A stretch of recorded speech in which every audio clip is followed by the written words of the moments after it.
Fica conosco, Senhor. Uma oportunidade diária de encontro com Deus. Um programa destinado a você que deseja crescer na intimidade com o Senhor.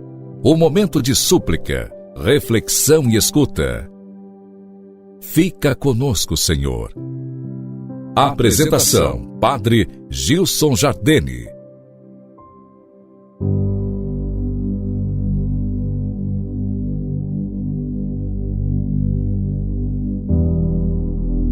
Louvado seja nosso Senhor Jesus Cristo, para sempre seja louvado. Com alegria nos encontramos nesse início de semana, segunda-feira, dia 5 de setembro. Estamos celebrando o mês da Bíblia e nesse mês queremos, com alegria e muita disposição interior, deixar que Deus nos fale ao coração através da sua palavra. Estamos meditando, refletindo sobre o lugar, a presença da Sagrada Escritura na nossa vida. Por isso, nesse iniciozinho de mês, quero refletir contigo como nós devemos ler a Bíblia, como devemos nos aproximar da Sagrada Escritura. Querido irmão, nós precisamos compreender que a Bíblia é a palavra de Deus. Ela é escrita para os homens e pelos homens. Essa é a primeira verdade. A Bíblia é a palavra de Deus que foi escrita para os homens e pelos homens. Logo, a Bíblia apresenta para nós duas faces, a divina e a humana. No entanto, para poder interpretá-la bem, é necessário o reconhecimento da sua face humana, para depois compreender a mensagem que é divina. Não se pode interpretar a Sagrada Escritura só em nome de uma mística, pois muitas vezes nós podemos ser levados por ideias religiosas pré-concebidas ou mesmo cair no subjetivismo, que é um grande perigo. Por outro lado, não se pode querer usar apenas os critérios científicos, a linguística, a arqueologia, a história. É necessário, após o exame científico do texto, buscar o sentido teológico. A Bíblia, querido irmão, não é um livro caído do céu. Ela não foi ditada mecanicamente por Deus e escrita pelo autor bíblico, que nós chamamos dentro da teologia bíblica hagiógrafo. Mas é um livro que passou pela mente de judeus e gregos, numa faixa de tempo que vai do século XIV a.C. até o século I depois de Cristo. Olha que beleza! Olha quanta coisa nós já descobrimos aí. É por causa disso que é necessário usar uma tradução feita a partir do original e com seguros critérios científicos. Ou seja, para ler a Sagrada Escritura é importante ter uma boa tradução. Não basta qualquer tradução. Tradução mal intencionada, subjetivista, instrumentalizada. Os escritos bíblicos foram inspirados a homens concretos. Isso é, o Espírito de Deus iluminou a mente do hagiógrafo, a fim de que ele, com sua cultura religiosa e também profana, pudesse transmitir uma mensagem fiel à vontade de Deus. A Bíblia é um livro humano-divino, todo de Deus e todo do homem. Olha que belo isso aqui. Então, na Sagrada Escritura, nós já encontramos essa comunhão entre Deus e o homem. A Bíblia transmite o pensamento de Deus, mas de forma humana, até para que possa ser compreendido e assimilado por nós. É como o Verbo encarnado, Deus e homem verdadeiro, quis nos falar. É importante dizer que a inspiração bíblica é religiosa. Isso é, nós não podemos e não devemos buscar na Sagrada Escritura verdades científicas, mas verdades religiosas que ultrapassam a razão humana.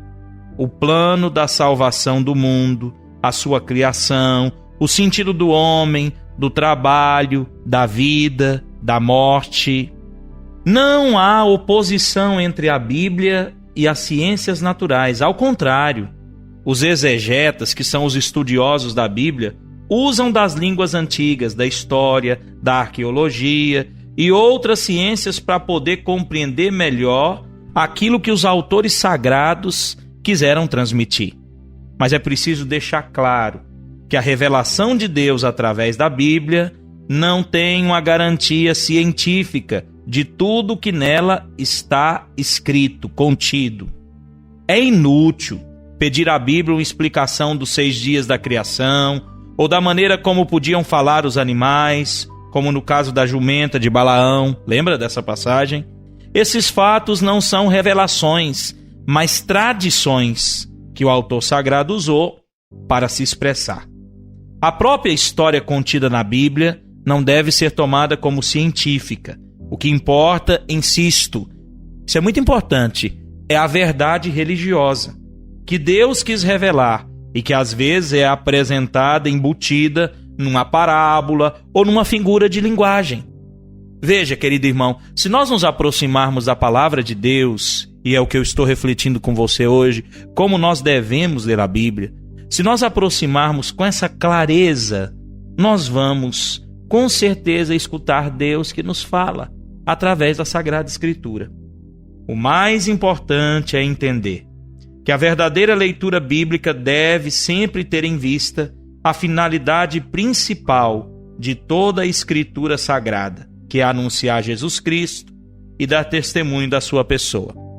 No Antigo Testamento, nós temos as prefigurações. No Novo Testamento, as revelações. Aquilo que está prefigurado no Antigo se revela no Novo. Olha que beleza. O Catecismo da Igreja Católica nos ensina que Deus, na sua condescendência, de sua bondade, para revelar-se aos homens, fala-lhes em palavras humanas. Está lá, número 101 do Catecismo da Igreja Católica.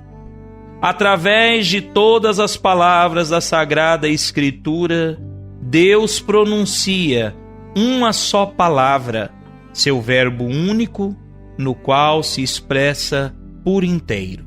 Catecismo 102. Olha lá. E vamos escutar também, que beleza, aquilo que nos diz a Dei Verbo, esse documento da igreja que nos fala, muito claramente acerca de como devemos nos aproximar da Sagrada Escritura, que é Dei Verbo, quer dizer, é palavra de Deus.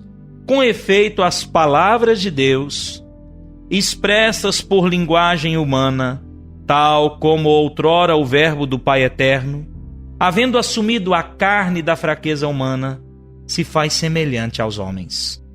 Então temos aí Dei Verbo 13. Eu termino com aquilo que Santo Agostinho ensinava.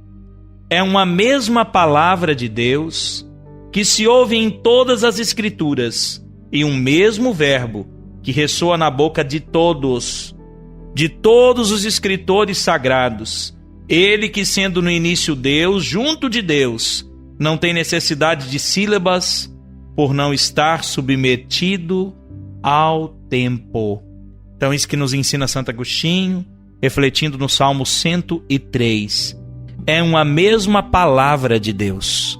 Por isso, quando a gente vai ler, inclusive na Assembleia Litúrgica, na celebração da Santa Missa, o leitor diz, palavra do Senhor.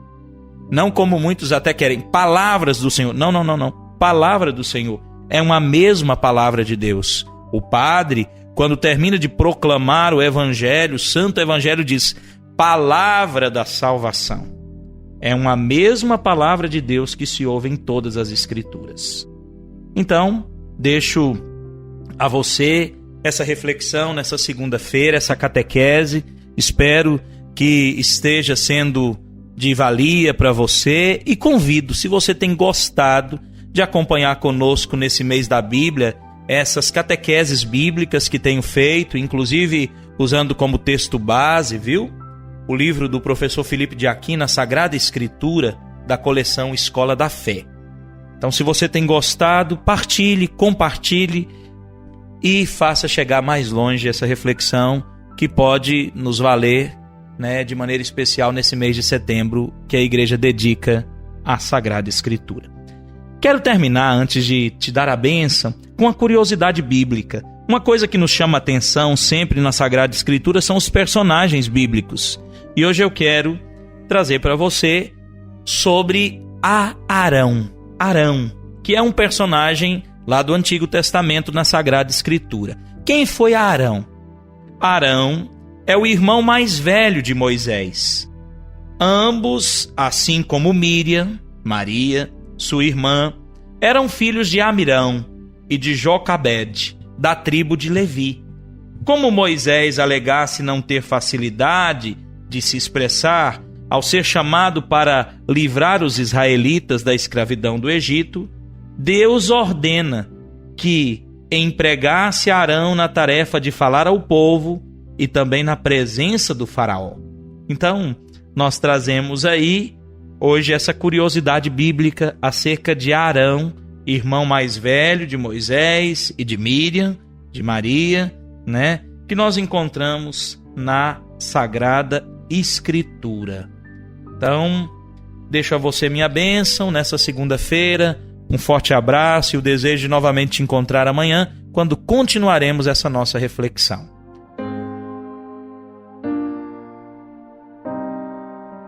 O Senhor te abençoe e te guarde, volva para ti o seu olhar, abra a tua mente e o teu coração para acolher a palavra sagrada, em nome do Pai, do Filho e do Espírito Santo. Amém.